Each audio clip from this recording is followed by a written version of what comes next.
여러분 안녕하십니까? 2022년 11월 18일을 맞아서 오늘도 창세기 48장 12절에서 22절에 나오는 말씀으로 함께 은혜를 나누겠습니다. 제가 14절, 15절 봉독하고 끝부분 2절 봉독합니다. 이스라엘이 오른손을 펴서 차남 에브라임의 머리에 얹고 왼손을 펴서 므낫세의 머리에 얹으니 므낫세는 장자라도 팔을 엇바꾸어 얹었더라. 그가 요셉을 위하여 축복하여 이르되 내 조부 아브라함과 이삭이 아버지 이삭이 섬기던 하나님, 나의 출생으로부터 지금까지 나를 기르신 하나님, 나를 모든 환난에서 건지신 여호와의 사자께서 이 아이들에게 복을 주시오며 이들로 내 이름과 내 조상 아브라함과 이삭의 이름으로 칭하게 하시오며 이들이 세상에서 번식되게 하시기를 원하나이다. 이어지는 두 구절 말씀 21절. 이스라엘이 요셉에게 또 이르되 나는 죽으나 하나님이 너희와 함께 계시사 너희를 인도하여 너희 조상의 땅으로 돌아가게 하시려니와 내가 내게 내 형제보다 세겜 땅을 더 주었나니 이는 내가 내 칼로 활고 아모리 족속의 손에서 빼앗은 것이니라. 아멘. 방금 봉독한 이 말씀 중심으로 야곱의 인생 말년에 빛나는 영성이라는 제목으로 말씀을 나누겠습니다. 우리가 앞선 말씀에서는 야곱의 입양에 담긴 교훈을 살펴봤습니다. 요셉의 두 아들 에브라임과 므낫세를 자신의 것으로 입양하면서 이스라엘 12지파에 요셉이 장자의 축복을 얻은 그 표시로서 이 두 아들이 그들의 삼촌과 같이 12지파의 조상으로 기초로 들어가게 하는 것이죠. 두 아들 에브라임과 므낫세를 이제 야곱으로부터 축복 기도를 받게 하는 것이죠. 그래서 아버지 요셉의 입장에서는 큰아들 므낫세를 야곱의 오른쪽 손이 향하게 그렇게 앉히고 차자인 에브라임을 야곱의 왼손이 얹혀지게 하는 자리에 앉힌 것이죠. 그런데 여기서 지금 우리가 앞에서 봤습니다만 48장 10절에 나왔죠. 야곱의 눈이 나이가 많아서 어두워 보지 못하게 되었더라 그랬죠. 그래서 야곱이 손을 내밀어서 이렇게 두 손자 에브라임과 므낫세를 축복하게 되는데, 근데 눈은 감겼지만 야곱의 영안이 이끄는 대로 야곱이 손을 뻗치는데 엇바꾸어서 뻗치는 거예요. 그래서 왼쪽에 이 오른손은 능력과 권세, 영광과 힘의 표상이거든요. 오른손 그래서 이 오른손의 장자 므낫세를 향하도록 이렇게 했는데 엇바꾸어서 이렇게 오른손으로 차자 에브라임에게 손을 얹고 그다음에 장자 므낫세에게 왼손을 얹었어요. 그래서 요셉이 그것이 못마땅해가지고 아버지 그게 아닙니다 하고 야곱의 손을 붙들어서 이렇게 다시 바꿔놨는데 야곱이 말하죠. 안다. 나도 한다. 그 야곱이 눈으로 보지 못하지만 그의 영으로 지금 이끄는 대로 지금 이렇게 하는 것이죠. 자, 우리는 여기서 한 가지 생각할 게 있습니다. 지금 야곱이 이렇게 에브라임과 므낫세를 축복기도 하면서 손을 엇받고 했는데요. 여기서 우리가 야곱의 축복을 이전에 야곱이 아버지 이삭으로부터 축복받을 때 야곱이 이렇게 장자권의 축복을 받고 에서는 아주 거기서 떨어져 나가는 그런 우리가 성격의 것으로 이해하면 안 돼요. 사실은 이 축복이 요셉에게 주는 축복이에요. 그래서 요셉의 두 아들 에브라임과 므낫세에게 이 축복이 지금 내려가서 이스라엘 12지파에 들어가게 하며 그 속에서도 또 번성하게 12지파 안에서도 아주 돋보이게 만들어주는 축복 기도인데요. 므낫세를 이렇게 떨어뜨리는 그런 축복 기도는 아니고요. 오늘 마침에 나오죠. 19절에 보면 므낫세 역시도 크게 되고 큰 민족으로 번성하게 돼요. 그런데 차자인 에브라임이 그보다 앞서서 더 큰 축복이 되고요.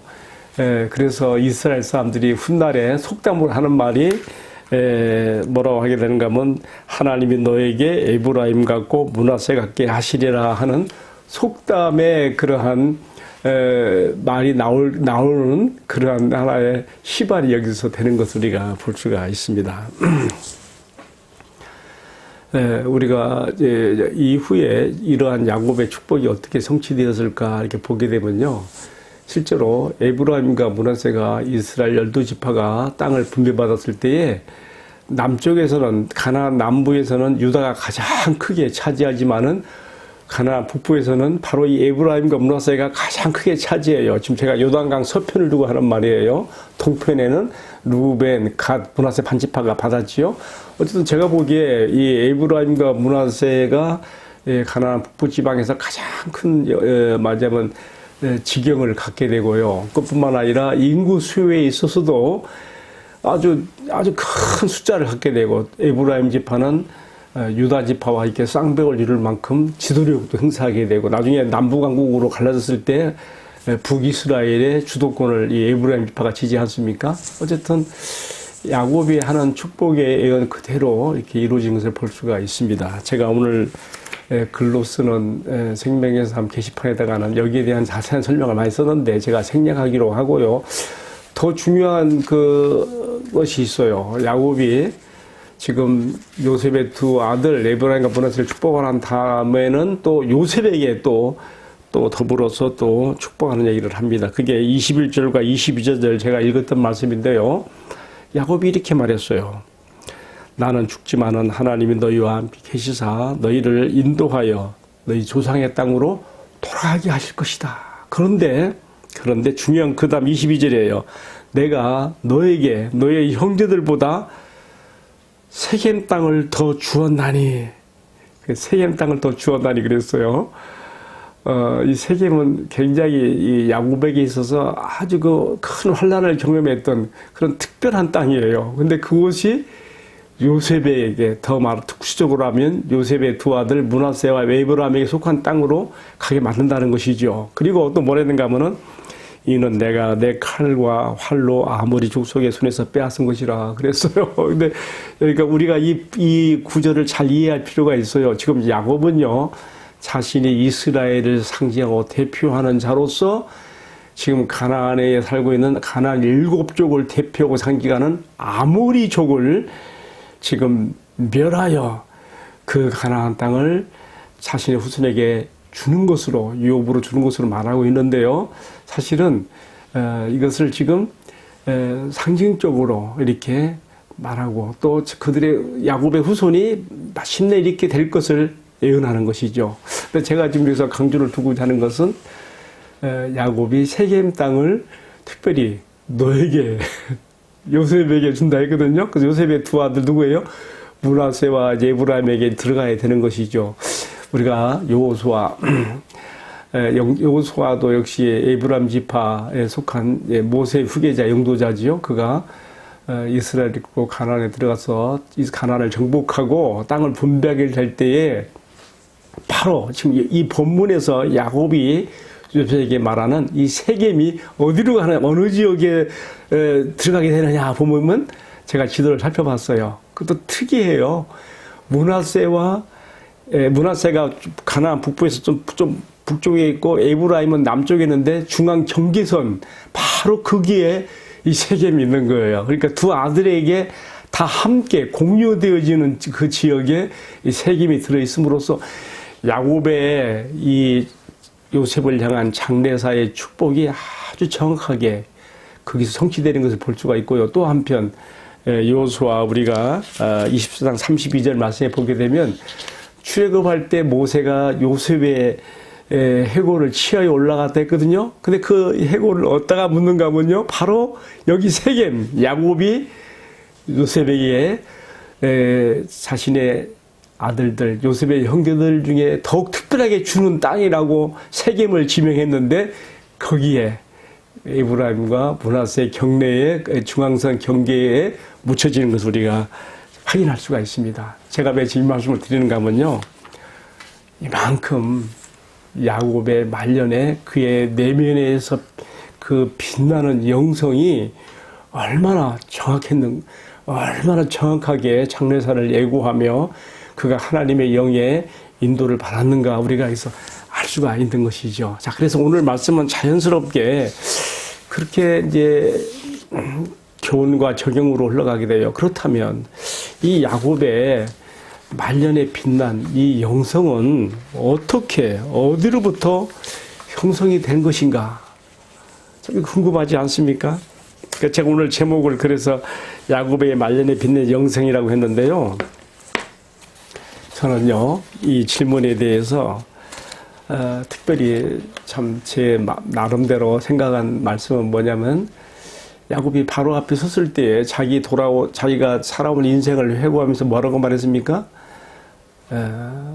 내 소환이 조상에 미치지 못하나 130년의 세월을 험악한 세월을 보냈다고 말했거든요. 참 이 험악한이라는 속에 어찌 보면 칼바람같이 정말 보살프고 힘든 그런 인생의 날들 가운데서 그가 하나님의 영에 정말 다듬어지고 또 때로는 위로받고 때로는 거기서 인도를 받으면서 그가 거기까지 왔던 것으로 이해를 하게 되죠. 오늘 말씀에서 야곱의 영성을 빛나게 한 그러한 하나의 대답으로서 하나님의 어떠하심이 야곱을 상대하시고 다루신 하나님의 어떠하심이 드러나는 구절이 있어요. 야곱이 지금 요셉의 두 아들 므낫세와 에브라임을 축복하는 말 가운데 자신이 알고 경험한 하나님에 대해서 이렇게 말했어요. 제가 이거 다시 한번 볼게요. 15절에 나와요. 내 조부 아브라함과 아버지 이삭이 섬기던 하나님.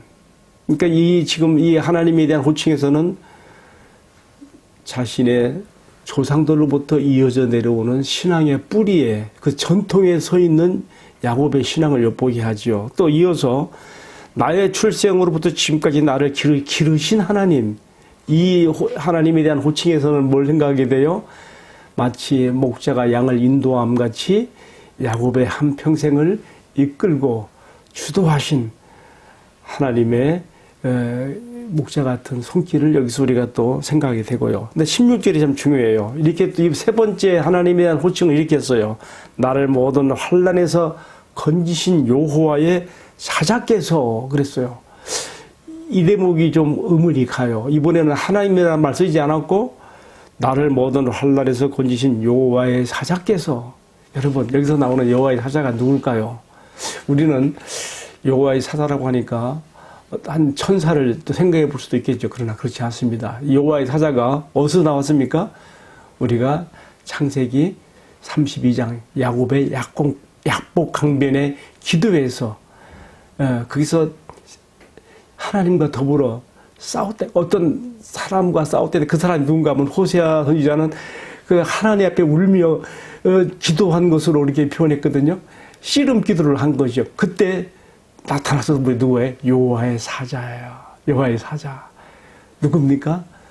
신약에 우리에게 오시기 전에 이미 구약에서도 자기 백성들 가운데 자신을 나타내셨던 바로 하나님께서 오고는 모든 시대의 하나님의 백성들의 하나의 룰 모델이 되어지고 있는 야곱에게 나타나서 그에게 씨름을 걸어오시면서 그가 거기서 한두 뼈가 이골되어지도록까지 자기 자신을 자기 힘으로 자기 의지로 이루고자 하는 모든 것들을 깨뜨리시고 온전히 하나님 앞에 자신을 위탁하고 맡기는 상황으로 만드신 바로 그 여호와의 사자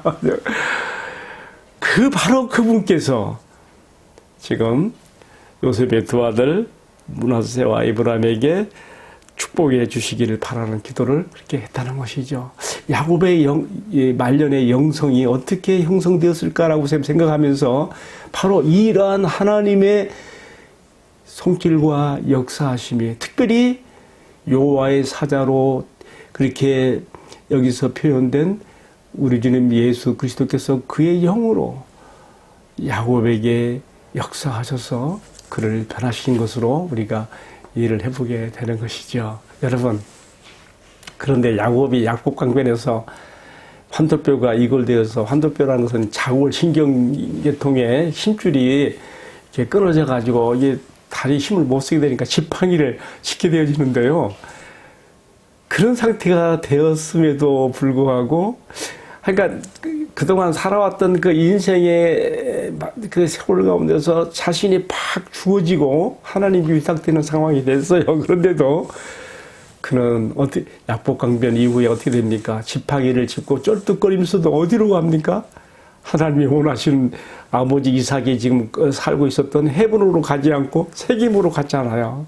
그래서 거기서 또 한번 크게 환난을 당하고, 그러니까 약복강변에서 야곱에게 일어났던 그 사건은 어떤 면에서는 성화의 이제 깊이에 들어가기 시작한 이야기고요. 그러니까 그 다음에도 막 또 실수해요. 세겜으로 갔다가 다시 거기서 화를 만나고 하나님의 징계지요. 다시 깨닫고 정신 차리고 다시 베들로 올라가서 또 이제 헤브론으로 가는 도중에 에브랄에서 사랑하는 아내 라헬이 죽음을 경험하게 되고요. 이것도 굉장히 슬픈 상처가 됐어요. 그리고 헤브론에 가서도 그의 일생이 평탄한 것은 아니었죠. 가장 큰 슬픔과 고통은 뭐였습니까?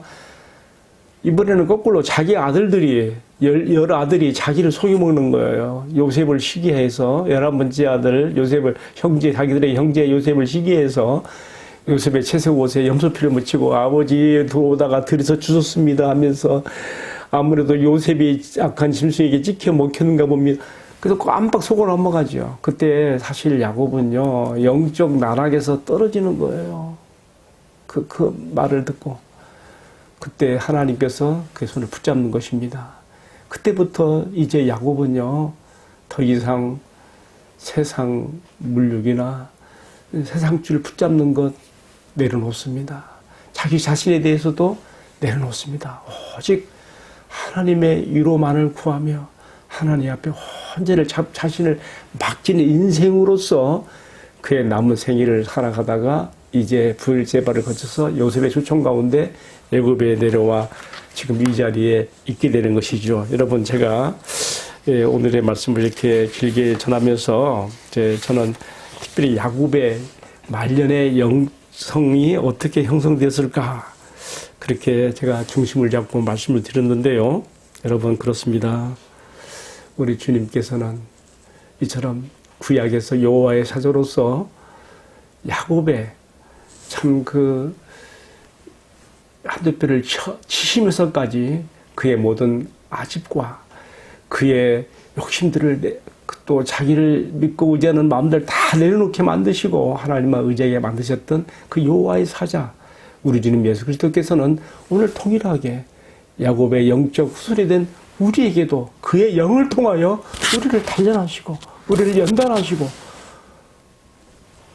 예수님 자신이 아버지께 온전히 순종하는 자리에 들어가서 아버지 뜻을 이루어드리는 것처럼 우리도 그렇게 되기를 바라시는 것이죠. 여러분, 참된 영성이란 무엇일까요? 영성에 대한 해석들이 많고 그런 데 써 있는 책들도 많습니다. 저는 생각할 때 참된 영성이란 우리 예수님께서 아버지 뜻에 온전히 순종하여 아버지 뜻을 이루어드리는 것처럼 우리가 예수님의 형상을 담을 때까지 나아가서 정말 나를 부인하고 나를 내려놓고 온전히 주의 영의 인도를 받는 자리에 가는 것이라고, 그래서 거기서 나오는 내 삶의 모습이라고, 나의 생각들이라고 생각을 해보게 되는 것입니다. 자, 창세기 저자는 이처럼 야곱의 말년에 이렇게 놀랍게 변화되고 빛나는 야곱의 영성을 보여주고 있는데요. 이것은 어떤 신비적이고 초월적인 그런 영성을 말하는 것은 절대 아닙니다. 장래사를 말했으니까 어떤 그렇게 신비적인 것으로 우리가 이해할 수도 있겠습니다. 절대 그렇지 않습니다. 더 중요한 것은 이러한 시점에 오기까지 그의 험악한 인생의 날들 가운데서 그가 어떻게 다듬어졌고 변화되었으며 그의 영이 주의 영, 성령에 얼마나 일치되어졌는가를 우리가 여기서 배워야 되는 것이죠. 따라서 창세기 저자는 야곱의 말년에 빛나는 이 영성을 우리에게 보여줌으로써 너도 이와 같이 너 자신을 포기하고 네가 하나님 중심의 서게 되는 자리에 갈 때에 너의 영이 주의 영과 일치되어지는 영광에 들어가게 되리라고 우리에게 암시하고 가르쳐 주는 것이죠. 여러분, 이 은혜와 축복이 우리의 신앙과 가운데도 함께하기를 축복합니다. 때로 우리가 살아가는 인생 여정에서 야곱처럼 그렇게 험악한 세월의 그런 과정은 미치지 못한다 할지라도 우리도 역시 동일하게 때로 우리에게 고통이 있고 슬픔, 아픔도 있습니다. 이런 것들이 그것으로 끝나면 정말 그것은 험악한 것이고 아무것도 아니죠. 그러나 믿는 사람이나 믿지 않는 사람이나 세상에서 고통당하는 다 마찬가지지만은 우리 그리스도인들은 그 가운데 주님이 함께 계시며 손을 내밀어 붙들어 주시며 우리를 주님께서 그가 원하시는 사람으로 만들어 가신다고 하는 데에 우리의 삶의 의미와 축복이 있고 우리가 야곱의 말년의 영성에 이르는 은혜와 축복을 받게 되는 줄로 믿습니다. 함께 기도하겠습니다. 사랑하시는 주님, 야곱의 험악한 세월에 미치지는 못하지만은 지금까지 힘든 인생을 살아온다고 했으면서도 아직도 내가 꺾이지 못하고 아직도 내 안에 내가 많이 있어서 내 안에 주님이 쉴 곳이 없는 나의 모습인 것을 봅니다. 주님, 아직도 헛된 바램들로 가득하고 주의 영을 따라서 살아가기보다는 여전히 육신의 소욕으로 주장하는 나의 이러한 삶의 모습을 용서하여 주시고 나를 주님이 원하시는 사람으로 만들어 주시옵소서. 세상 물욕과 육신의 정욕으로 추하게 늙어가지 않게 하여 주시고 주의 영의 단련을 받은 자로서 야곱의 빛난 영성에 닿아지는 남은 인생이 되도록 축복해 주시옵소서. 이 모든 말씀을 주 예수님 이름 받들어 기도 올리옵나이다. 아멘. 예, 마쳤습니다. 오늘도 박해동 북상 데스크에서 함께해 주신 여러분 감사합니다.